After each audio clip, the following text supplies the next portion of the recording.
Greetings! Our series has been on what motivates the Apostle Paul. Let me share with you some more motivations. For example, in 2 Corinthians chapter 5, he now tells us in verse 11, "Therefore, knowing the fear of the Lord, we persuade men. We are made manifest to God. I hope we are made manifest also in your conscience." He uses the word therefore. What is he talking about?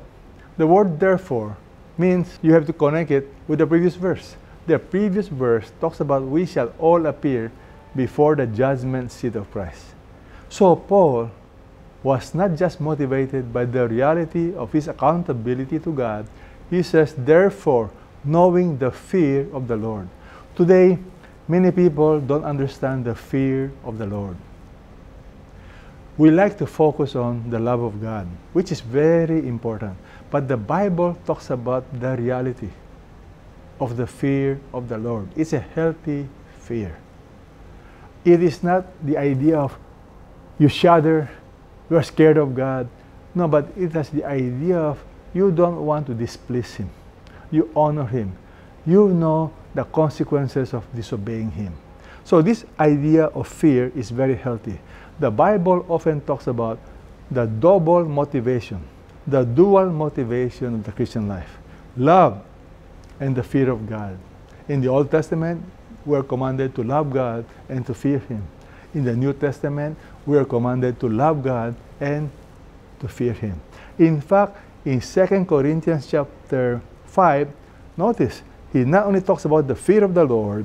If you go to verse 14, he tells us the love of Christ controls us.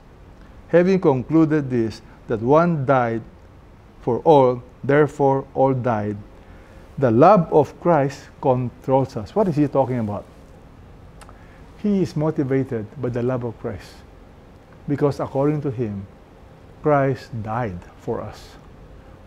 Therefore, we should no longer live for ourselves, but for him who died and rose again on our behalf. That's exactly what he's saying. You notice no conflict. The fear of the Lord, I'm motivated. I run away from sin. I don't want to displease Him. However, the other balancing factor here is I'm also motivated by the love of Christ. I do things because He loves me and I love Him. The love of Christ controls us. What about you? Do you have a healthy fear of the Lord? Do you have love for the Lord? These are not in opposition. They go together. And my prayer is we will learn to grow deep in the Lord, to understand there are consequences to disobedience. And that's why I understand the fear of the Lord. At the same time, God tells us we are to love Him because He loves us. My prayer is you'll be motivated not just by the fear of the Lord, which is negative, don't do this, don't do that, but by the love of Christ, because He loves you and you love Him. Love to me is one of the greatest motivations. I hope and pray that you and I learn to love God because He loves us.